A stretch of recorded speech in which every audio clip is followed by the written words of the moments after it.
Hello, everyone. Thank you all for registering for our very first IYCN Science Café. I will be with you, Walid Hiba. I'm an IYCN Conference Committee member, and I will pass it to my co-host, Sylvie. Hello, everybody. My name is Sylvie. I'm also a IYCN Conference Committee member, and I thank you for being here today.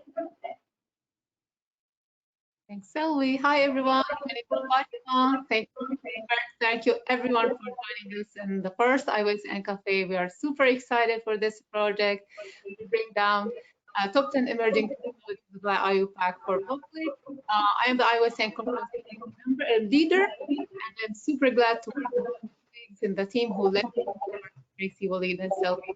I will pass it now to Tracy. Thanks, Fatima. Thank you, everyone, for attending our first ever IYCN Science Café.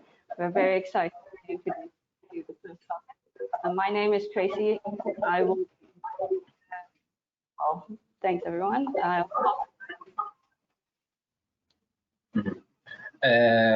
We will begin our IYCN Science Café with a 25 to 30 minutes talk, which will be given by Professor Javier García Martínez, and I would like to thank him for accepting our invitation and for his help to make this project a reality. Professor Javier is the president of the Iupac. After the presentation, there will be a 25-minute Q&A session, followed by 5 minutes closing remarks.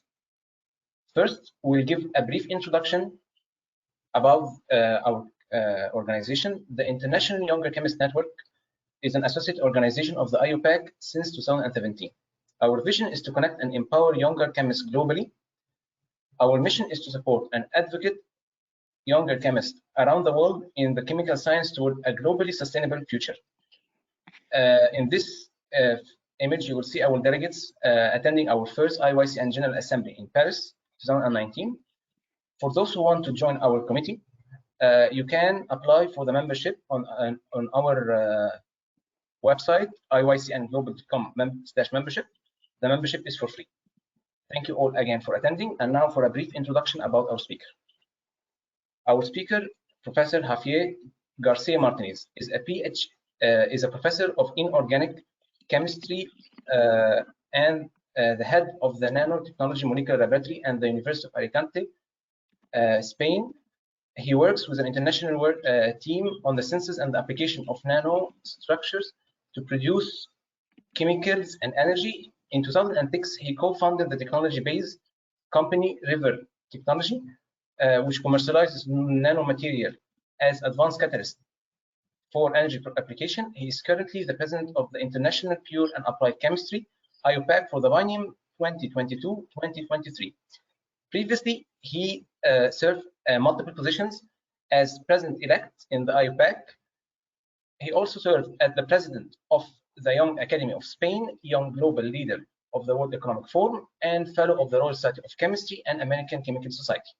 He received numerous honors and awards. From them, in 2014, he was awarded the King James First Award in the category of New Technologies. Also, he was awarded the Emerging Researcher Award from the ACS, and he was recognized by the ACS with the Castron Hash Award as the Best USA Entrepreneur in the Chemical Sector. Without further ado, Professor Javier, please share your screen. Thanks. So thank you, Walid. Thank you, everybody, for the kind introduction and for the opportunity to share with all of you a few thoughts about what we are doing at Iupac. I'm going to share my screen first thing.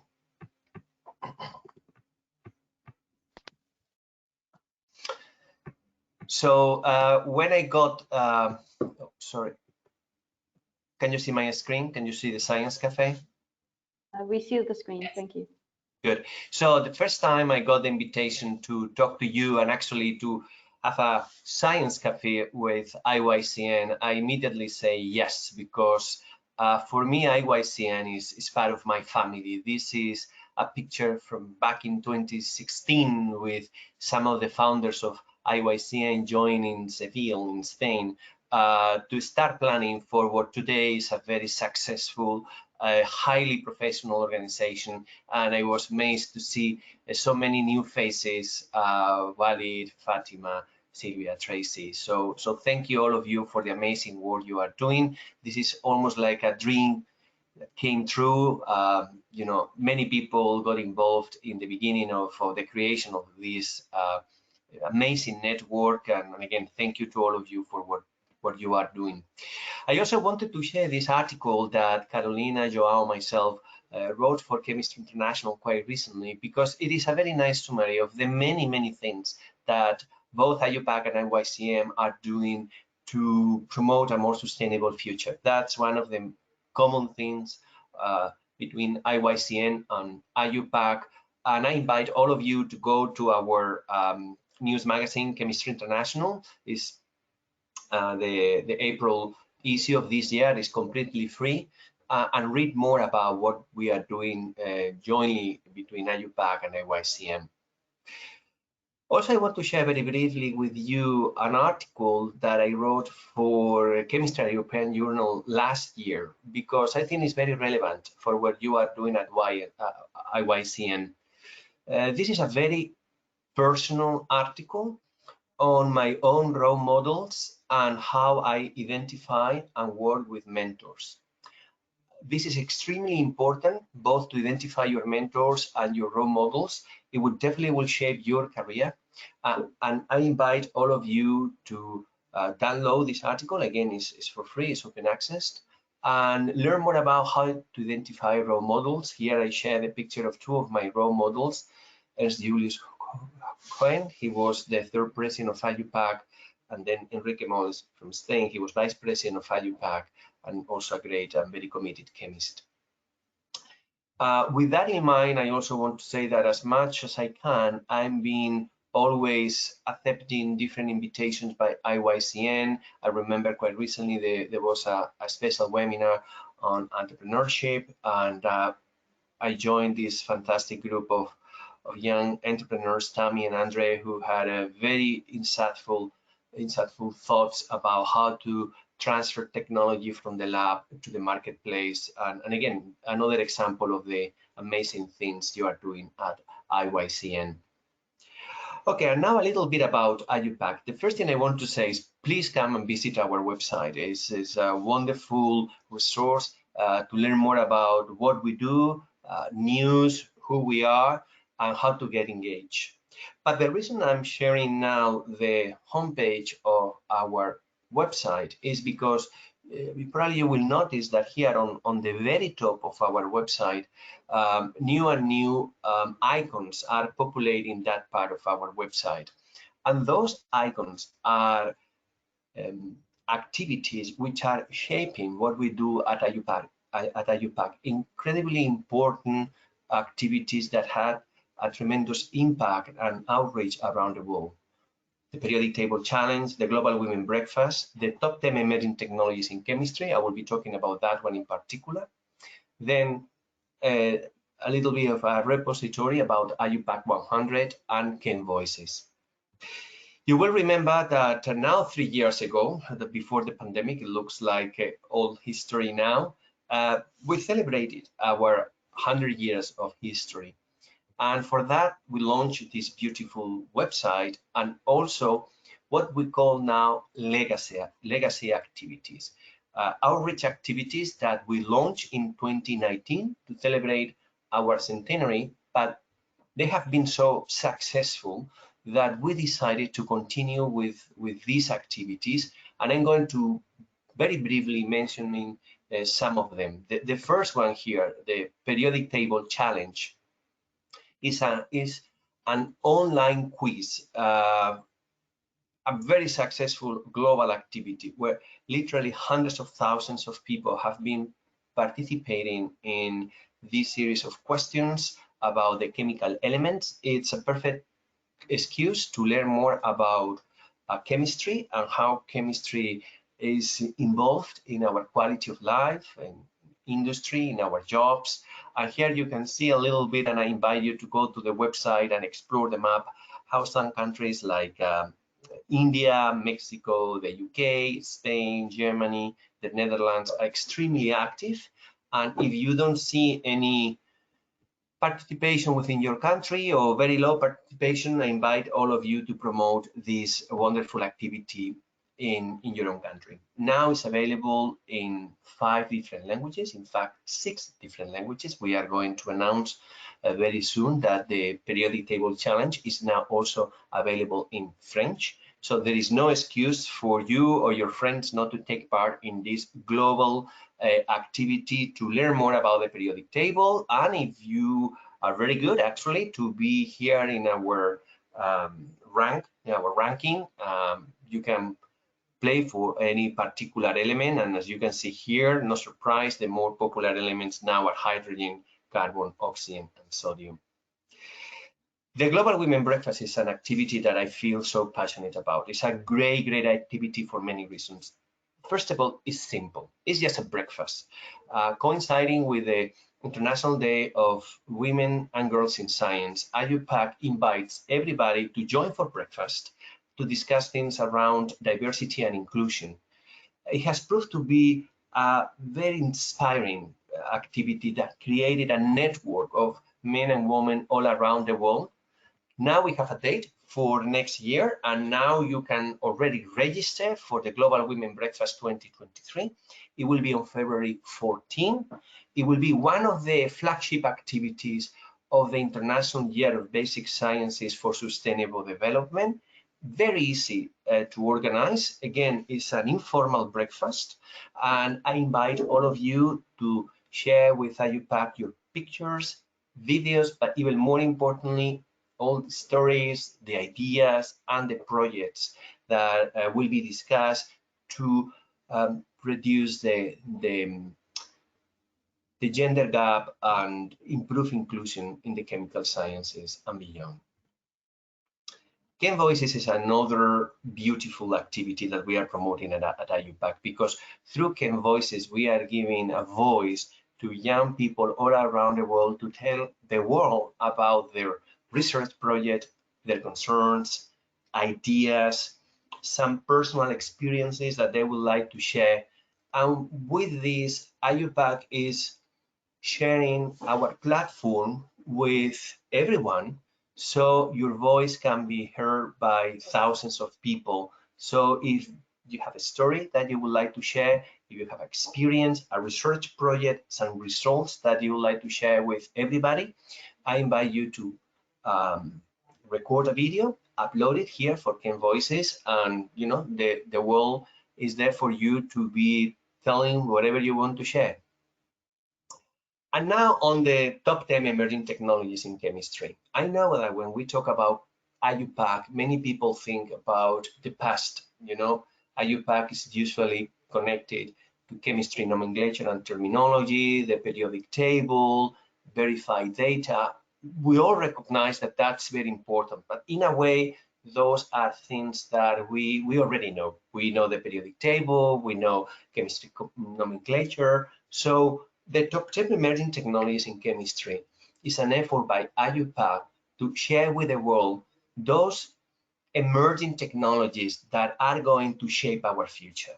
So our group of experts identify those technologies which are going to be very important for all of us in terms of our jobs, our health, our environment. You may think that some particular technology has not been yet highlighted. That's possible, but I also want you to think about this initiative as an excuse for us, for Iupac, not only to highlight some particular technologies, but also to engage in a conversation with the public about how the future of chemistry should look like. We try to make this effort as engaging as possible and as inclusive as possible. So every year we launch a call for everybody to nominate technologies that he or she thinks are important. It's very simple. It's a cognitophone. You name your technology, you describe it very briefly, and then you submit it. And then our group of experts will consider that technology, and finally we will select 10. But again, once again, if your technology is not selected, it could be many reasons. One of them is because we have already selected many in that particular area. But also, if you think that it deserves to be renominated next year, please do so. Now the call for 2022 is already closed, but in the spring of 2023, we will make another call for next year edition. So these are the winners of last year top 10 emerging technologies in chemistry. You will see that some of them may not seem like chemistry technologies, like blockchain. So of course, what we mean is the interplay, the interconnection, the implications of blockchains and chemistry.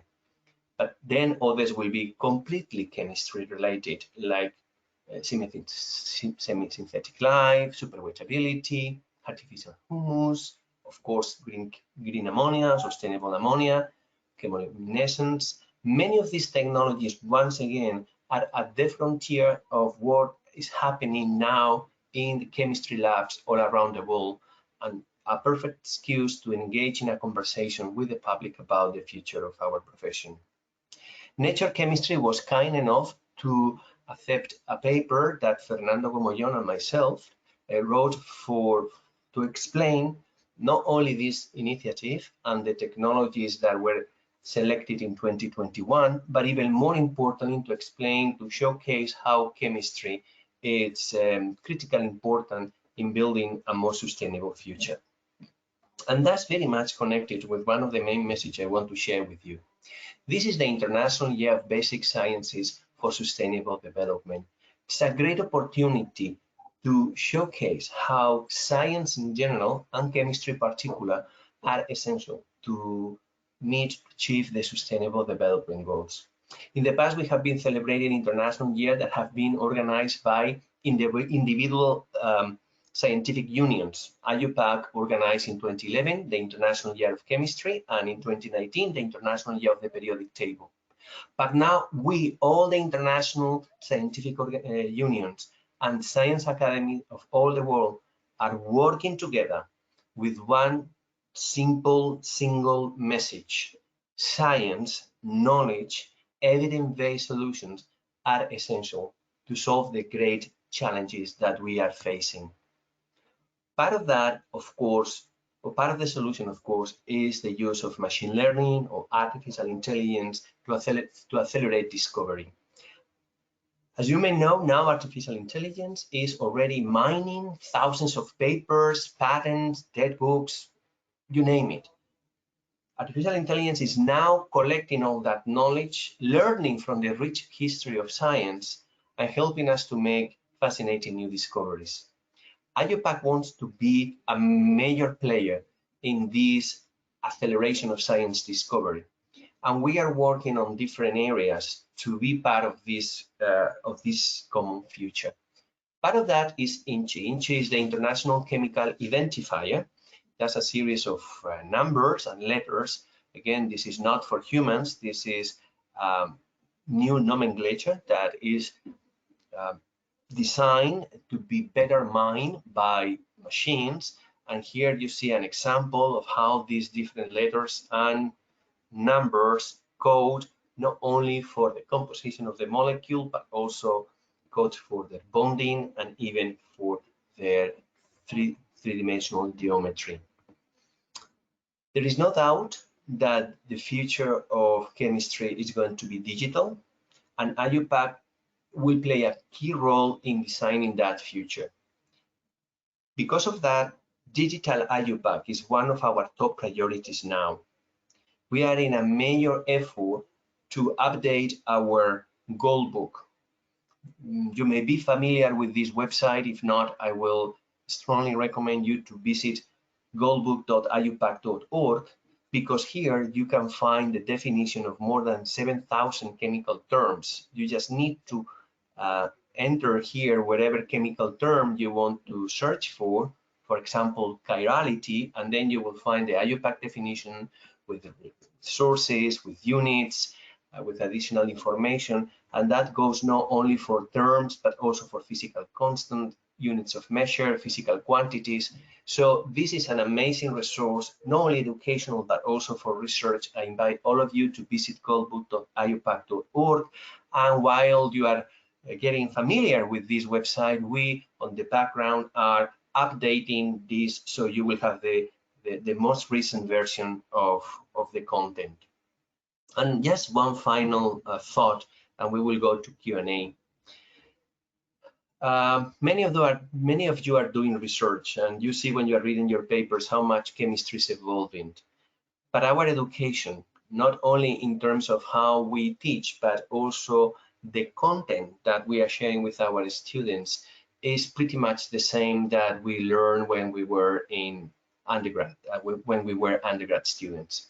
So one thing that I want to share with you, and that was the main topic of my editorial for Chemical Engineering News, The New Chemist, we need to rethink not only how chemistry has to be taught, and there is a lot of research there, but I think even more importantly, what content, what skills need to be taught now that we see that all these new technologies, these emerging technologies in chemistry, which are highly multidisciplinary, very much connected with artificial intelligence, machine learning, but also with biology, medicine, energy, all of that means that to become a complete chemist in the future, you will need to learn not just about ionic bond, covalent bond, coordination bond, metallic bond, the typical things that we are learning and that we have been learning for the last decades, but also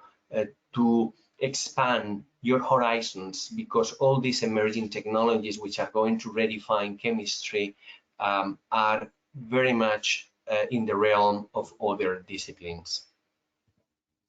I recommend all of you to learn more about this new trend. Iupac has launched a new journal, Chemistry Teacher International, which is open access, and it's a fantastic resource to learn more about chemistry education research. There is fantastic information there for you, the ones that care about chemistry education. I also wrote this article with Peter Atkins on the future of chemistry education in Chemistry International a few years ago, and after that I edited this book. This is a very long, almost like a Bible, this 800 long pages book with more than 30 chapters on chemistry education, just to put in one single book the best practices and opportunities and trends in chemistry education. And that's it. I invite all of you to visit our website to learn more about what we do at Iupac. And again, thank you and enjoy your Science Cafe. So now back to you. I think we should give Dr. Javier García Martínez a virtual round of applause. That was just spectacular. Thank you so much for providing so much very important information. I mean, that is a really big book. Yeah, it is. It's a long book, but I didn't write it. I edited it. Many people got involved.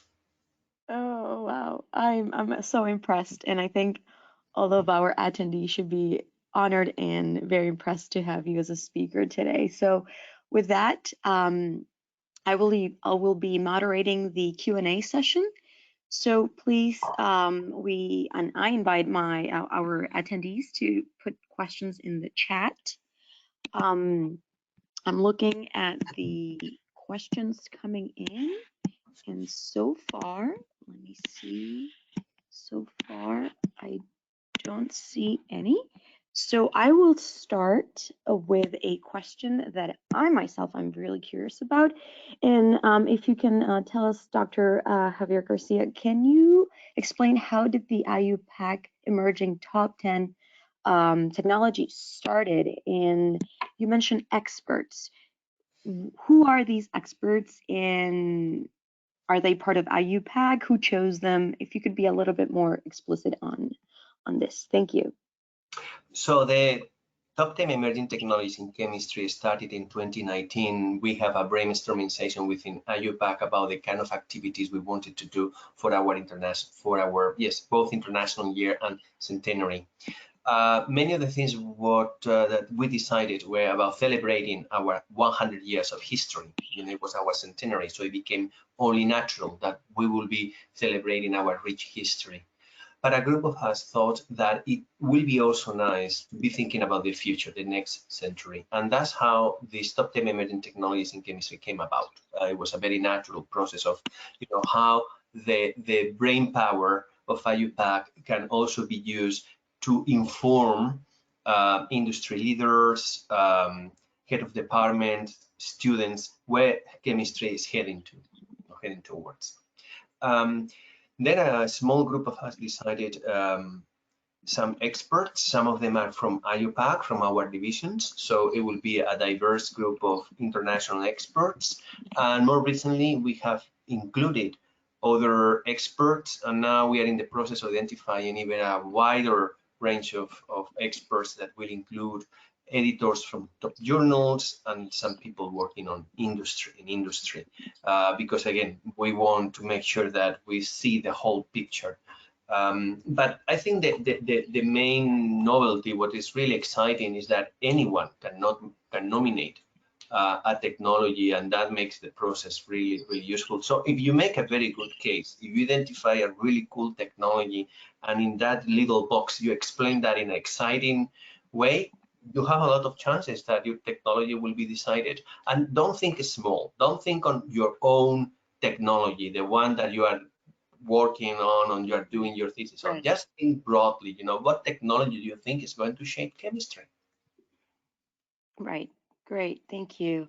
I'm wondering if these experts, as you said, editors, do they have to be part of Iupac? Is there like a membership must? Yeah, not at all. Not at no, all. no, no. Okay. Okay. Some of our experts are from within Iupac, which is great. But now we are expanding that. I think all the new members are going to be from outside Iupac. And in terms of the call, once again, everybody, any person, even if it's not affiliated with Iupac any way, type of form, wants to nominate a technology, we don't check backgrounds. So anybody can send one technology, or actually multiple if you have different emails accounts. So we don't check for background. Everybody's invited. Okay. Another question. Where is the nanoscience in these challenges? Are there any type of nanoscience and technology in the challenges that we talked about today, especially the top 10? So the first thing I want to say is that, because I didn't want to take too much time, I only share the top 10 of 2021, but we have the top 10 of 2020 and also 2019. So we have already identified 30 top 10 emerging technologies. Okay. And we have nanofertilizers, for example, and in medicine also. Last year was RNA, of course, that it goes encapsulated in a nanoparticle. So nanotechnology is there in many different ways. Yes, I think nanotechnologies, materials is always present. Also in the field of energy, we have like advanced solar cells, perovskites, for example, nanoperovskites. All these kind of things are part of the solution. And I invite all of you. I think I posted in one of my slides the website address where you can see all the top 10 emerging technologies from 2019. 2021 and very soon 2022. So very soon we are going to have 40 technologies, which is not bad. Wow, that's overwhelming. That's good though. Another participant says, how can you learn it and what will it benefit us? Well, you kind of said it. How you can, sorry, I didn't get that. How can you learn it? And I wish I knew the person's name here. How can you learn it and what will it learn benefit? what technology? She's not very specific, huh? If my co-leads can help me figure out who asked this question, maybe we can say. Sorry, Sylvie. The question is about the ICHNL. How can you learn about it, and how will it benefit us? Thank you. Thank you, Tracy. The ICHNL. Well, I think what he's asking is, or that person is asking for, is INCHI. INCHI, I-N-C-H-I. INCHI is what I talk about. It's not an L, it's an I. It's International Chemical Identifier. There is a whole very nice YouTube video explaining how this chemical nomenclature for machines has been designed and what the different parts of that code mean. First is the composition, then is the bonding, and then is the three-dimensional configuration of the molecule. Again, it's called INCHI, International Chemical Identifier. Sorry if I wasn't clear about that. There is a nice YouTube video that explains that in detail. Also in the Iupac website, I think I included the URL of our website when you can learn more about INCHI. And once again, I want to make this clear. It's good that you learn more about INCHI and what that means, but that's not a chemical nomenclature for humans. It will be very difficult to name compounds using that protocol. It's a nomenclature for machines, because machines have a lot of trouble understanding what we mean when we describe molecules and we name them using either Iupac naming or traditional nomenclature or whoever. That's why for Iupac, getting standards and standardizing chemical nomenclature and representation is so critically important. But once again, we are not reinventing nomenclature for humans. Don't worry, the chemical nomenclature we learn still fine. This is for machines to accelerate science discovery through machine learning and artificial intelligence. I personally have a question regarding artificial intelligence. It seems that it's very technological and very computer-based. I'm wondering if there is a knowledge for coding. Well, that editorial that I wrote for Chemical Engineering News is all about that. Is how much code a chemist will need in his life, right? But in the same way that now we do chemistry with computers. I mean, when you get X-ray diffractogram or a gas absorption isotherm or however or infrared spectra, it doesn't matter how you characterize your samples. A good chemist, like a good physicist or a good architect, now needs to use his or her computer. In the future, we will be able to code or at least to design our own algorithms. I mean, those scientists who in the future will be able to code or design algorithms or understand the intricacies of machine learning will have more chances to make discoveries. If in the future you will use machine learning as a black box and you will be a user instead of being a developer, that will be fine. But I think that that's going to reduce your chances of fully utilizing the potential of artificial intelligence for discovery. One of the things I believe we are going to see very soon, this is mainly for organic chemists, that when you will try to make a new molecule, I'm pretty sure that very soon the software that now is helping you to identify potential synthetic pathways in the future is going to use artificial intelligence, because there is no way a human can have in his mind or her mind all the papers that have been published for the last few years. So it's only through machine learning that computers are going to be able to extract trends, I wouldn't say knowledge, but at least trends from papers. And again, we can be users or we can develop tools which are targeted for our own needs. So that's kind of the question that I posed in that editorial about how the new chemist is going to look like.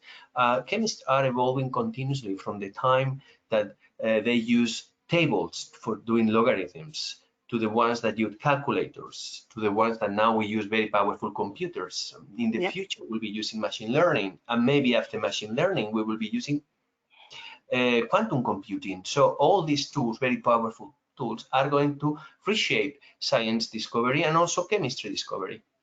I think that in your chemistry education book, you should include a section that says, now in the curriculum, we need to have coding as part of a chemistry course. That is not clear. That's a good question. And personally, I don't think coding should be part of your curriculum. In the same way, I don't think informatics or even a foreign language should be part of your chemistry curriculum. But what I'm saying is that I don't want to take any content from the current curriculum, because the chemist of the future is going to need very deep knowledge, chemistry knowledge. But in addition to that, not as a replacement to that, we will need also to do other things. For example, I have to learn English. I didn't do a good job, but as you can tell, English is not my mother tongue. So I had to study English when I was undergrad. That wasn't part of my chemistry curriculum. It was something else that was very clear for me, that if I want to engage in conversation with international people, that's something I have to learn, you see, but not as part of the chemistry curriculum, and more like something else that I need to develop to be a great chemist. Alrighty, we'll turn back to questions from the audience. Roland Sammy asked, how would be the digital IUPAC? How would be the digital IUPAC?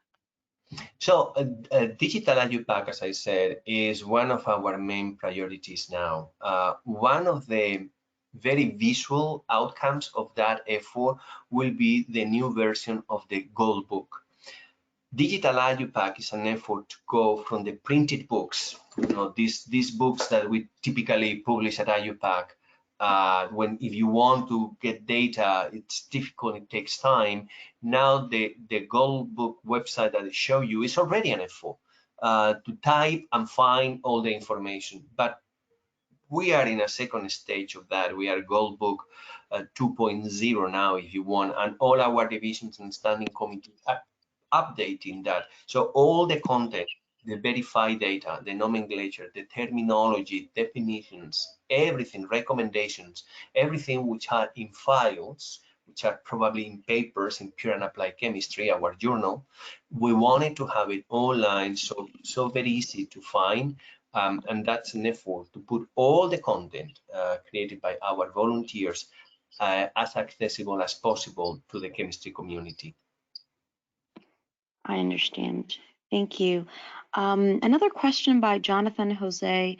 He says, and perhaps you've answered this already, but I do want to point out his question. Right when I finished my degree, I identified that programming skills would be important for my future as a chemist.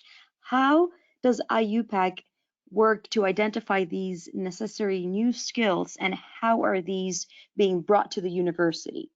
Absolutely, that's so important. I think all these skills and values are not only identified by IUPAC, but reshaping IUPAC. For example, diversity, ethics, inclusion. That's not only important skills. We have now a new committee in IUPAC on ethics, diversity, inclusion, and equity.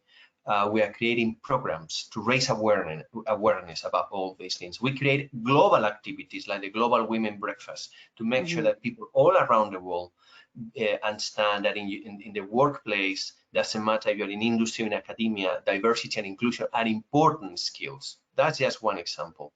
Another example that we identified a long time ago, and we worked really hard to get the message across, is chemistry safety. So for many years now, we have a free program for safety program.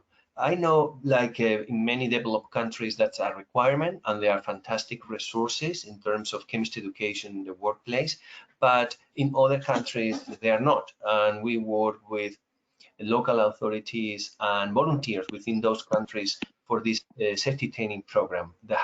It has been a great success for IUPAC. So safety is another word.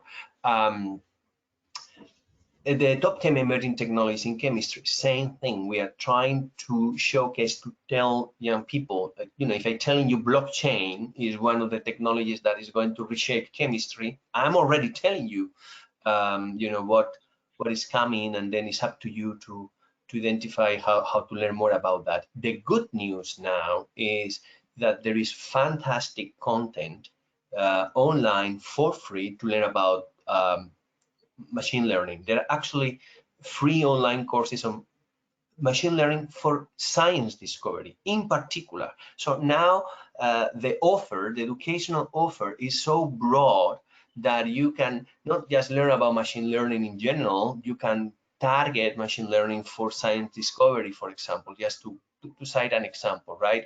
So once you identify the skills that you would like to have, you know, your ability to get those new skills really depend mainly on your willingness to take these courses, because they are for free, they are online, and they are great resources done by the best professors from the top universities. Very good. I think you also might have mentioned this before, but can you go through the selection process of the topics? I understood that scientists need to nominate their topics. Yeah, absolutely. So every year we make an open call and we publicize that through our social media. And thank you, IYCN, because I know you have been also publicizing this call very broadly. So anybody can just get into a Cognito form. It's a very simple online form. You don't need to identify yourself if you don't want to, but it will be nice to be recognized. And then you name the technology, you describe the technology, and maybe you mention why it's relevant.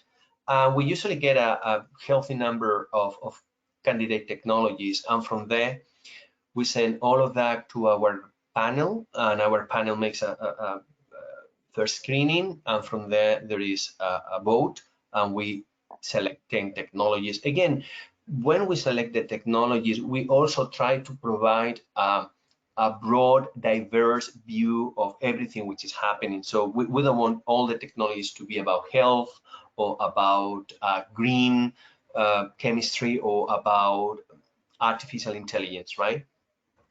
So when you say panel, I'm pretty sure that it's part of all the divisions. I think you have 6 or 7 divisions. All of them merge. 8. 8 divisions, Okay. but probably you are absolutely right.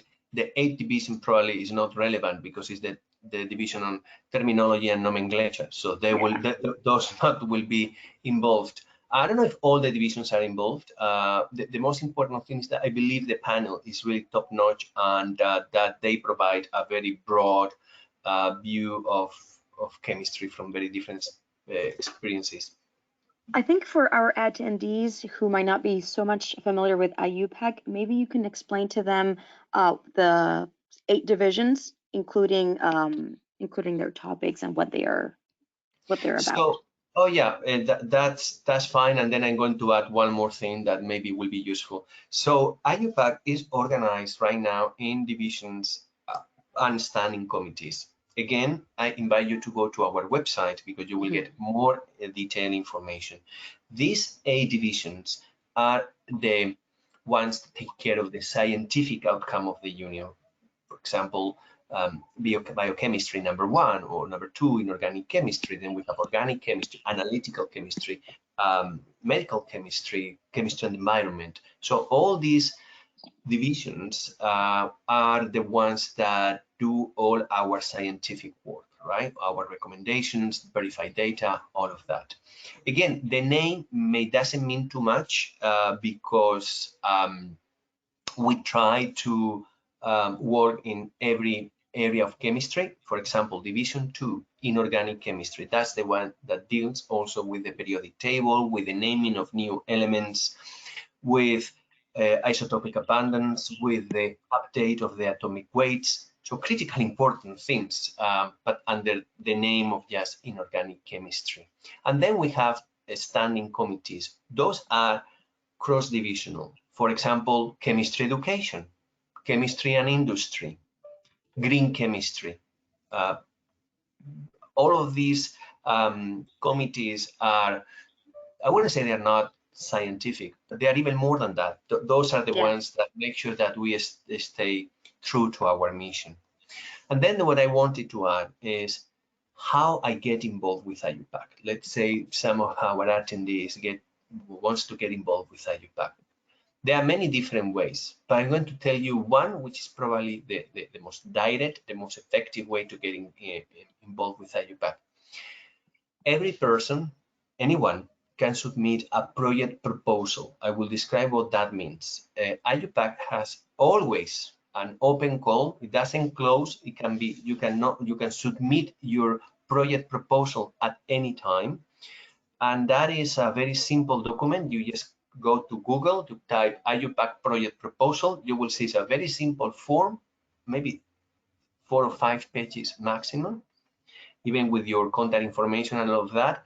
And a project proposal is an idea about a project. We don't support research projects, but if you have an idea of how to better teach chemistry, or how to measure things better, anything that it will be of common interest for the chemistry community, you should find other experts from all around the world. We always promote diversity, and then produce a simple proposal and then submit it.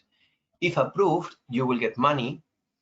That will be an official Iupac proposal. You will become part of Iupac as one of our volunteers. And if everything goes well and that proposal ends into a Iupac recommendation, your idea will become a formal Iupac recommendation. And then hopefully people will follow that recommendation in the way they use those data, or they do their analysis, or those kind of things.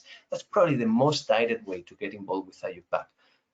Coming with an idea, submitting a proposal, it is useful, we will fund it, and then after a few years of work, you will produce something that can be a formal Iupac recommendation.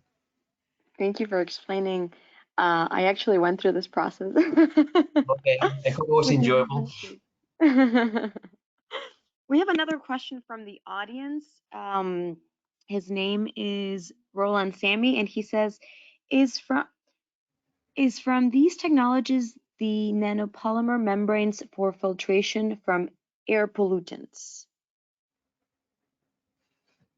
Is from these technologies the nanopolymer membranes for filtration from air pollutants?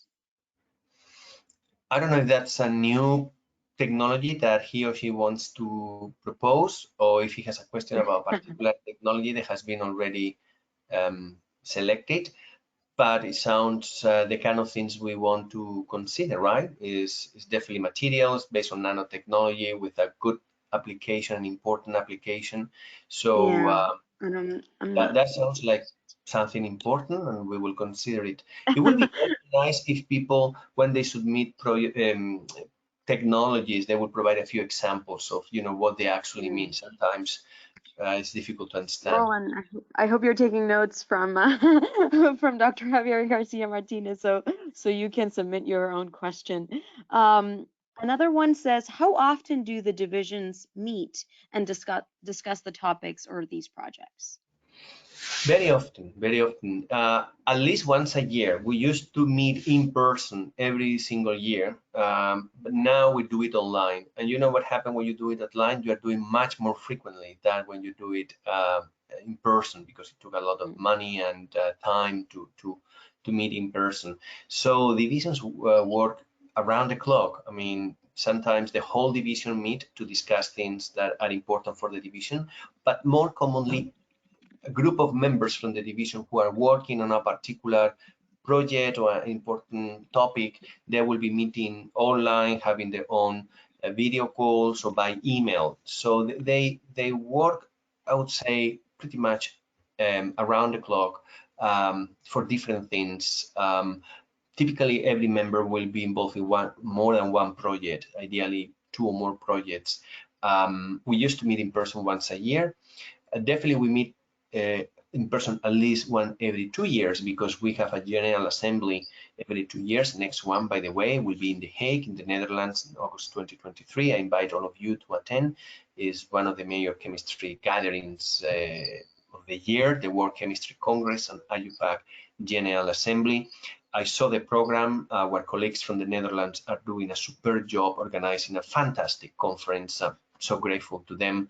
So I invite all of you to join us in The Hague for a fantastic, I don't know, at least probably 10 days, because our General Assembly and Congress are very long. You will meet with Nobel laureates, with Iupac president, and very many celebrities. It's a fantastic. What I said about the Iupac president is because I remember when I was a student and I met with the president and with Nobel laureates, going to that conference had a big impact on me, because when you are a student and you see these big celebrities, and they're actually very approachable. They are fantastic.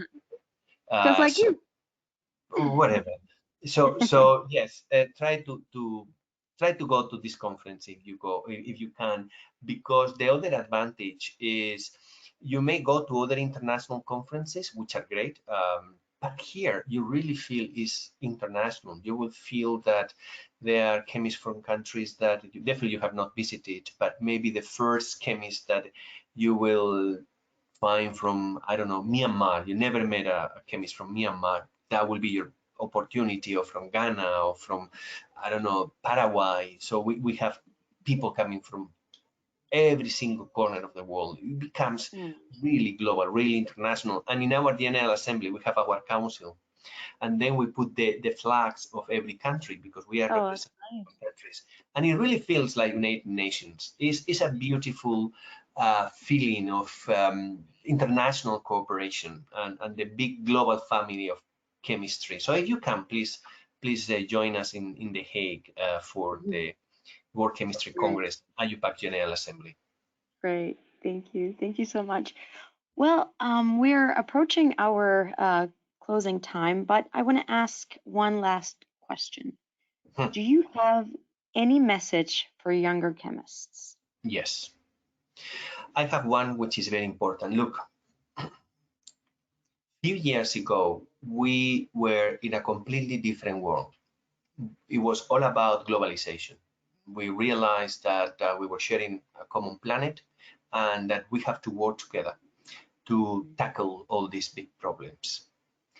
Then it came a pandemic, and people got scared because their health was threatened, and the borders were closed.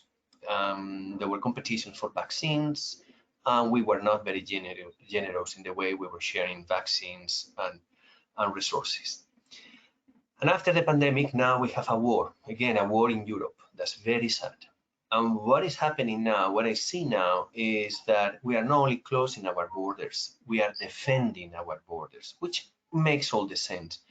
But all that sense of cooperation, international collaboration, that it was very clear when the Sustainable Development Goals were launched in 2015, now is pretty much lost. Now, many countries are putting more money into the defense budget and less into science and education. It's critically important that we have a new generation of scientists working really hard to tackle all these big problems: water scarcity, resources scarcity, climate change. We need cleaner energy solutions. We cannot be dependent on any particular country for our own development. So we need new solutions, and that is going to come from science. We also learned in the last few years that many people around the world reject evidence. Actually, they reject the elites, and among those elites are science. So science is not winning the battle. We may be even losing the battle in some particular areas. So we need a new generation of scientists willing to fight this battle, because it's not going to be easy. We are going to have less resources, less recognition. The attention is going to be now in a completely different area. So yeah, as the president of an international organization, and now I was working on my speech for UNESCO in a few weeks in Paris. Again, I'm having this feeling, and it's not only me, that this world that we thought it was one common home is becoming more threatened, more fearful. Diversity is another thing that we may be losing. We see in some countries big celebrations to celebrate diversity, but also in other parts of the world we see how minorities are attacked. So yeah, we need to be a little bit more active as a scientist, moving the agenda, collaborating more, having common goals. One of the advantages of becoming a scientist is that most typically you get your education in different countries. You may do your PhD in one, if not in a country, at least in one state, and then you will move to another one, and hopefully maybe you will study abroad, or you will have a conference abroad, but definitely you will have friends from other countries. Science is all about international cooperation. I'm really worried that we are getting into a new area where international cooperation is going to be more difficult. So that's my message for the young people here. So don't be afraid. Science is the solution, but we need to work hard. This is not going to be easy. Well, thank you so much. Thank you so much for the Q&A, everybody submitting your questions. And now I will shift it over to Fatima. Thank you. Thank you, President. Thank you.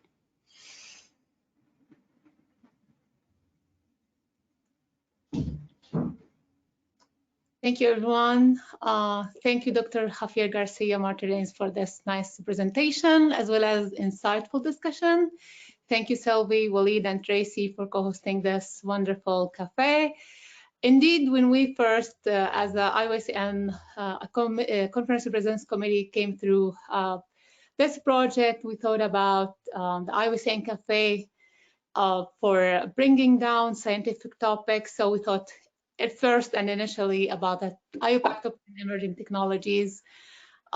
Indeed, we thought to bring those topics and host experts in such projects to break down the information for public as well as for everyone. So everyone is invited to join us starting from September. So we'll be hosting the event of IYCN Cafe, where we will talk about the RNA synthesis. Dr. Anna Karet will be our guest speaker, so stay tuned. We also have, I think, a couple of other topics of the 2021 list based on the IYCN member selection, so stay tuned to register for those events.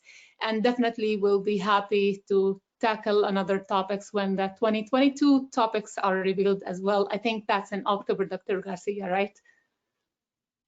Thank you, Fatima. Shukran. Thank you for the opportunity. Really enjoyed. Thank you so much, Dr. Garcia. Thank you so much. We are super happy to highlight the Iupac project, and I'm personally fascinated how the Iupac projects of 2019 are continued and getting a lot of momentum worldwide. Thank you so much. Thank you. Thank you. So next, I will definitely bring the attention for our audience that we have been working in other projects in the IYCN. As you can see here, we have just finished this last June, a series of professional development workshop skills composed of around 11 topics. So if you have any questions about how to equip myself of the professional development skills, please go to our to the Iupac actually YouTube channel and rewatch these workshops, as well as this cafe actually we already recorded and it will be uploaded very soon, so we'll be able to rewatch it as well. So also one of our interesting upcoming webinars for the IYCN is a webinar coming about artificial intelligence and machine learning across the chemical sciences. This webinar is already planned for, and here you have the QR code where you can register and sign up for this interesting, I think, opportunity. We will have experts in this field, and it will be hosted on Friday, July 29th, so it's at the end of this month. So feel free to join us and to get this exciting opportunity. Also, the IYCN is now part of the global conversation on sustainability with the Iupac project that will be launched this year in September. And I hope that also you stay tuned and know better about our upcoming projects. With that, I will thank our speaker again, our co-host, our audience, amazing audience who always been with us with the IYCN, and they joined us from different time zones. Thank you so much, and stay tuned for the next IYCN Café in September, as well as the upcoming webinar in the end of July. Thank you so much, and we will happy to see you again. Thank you.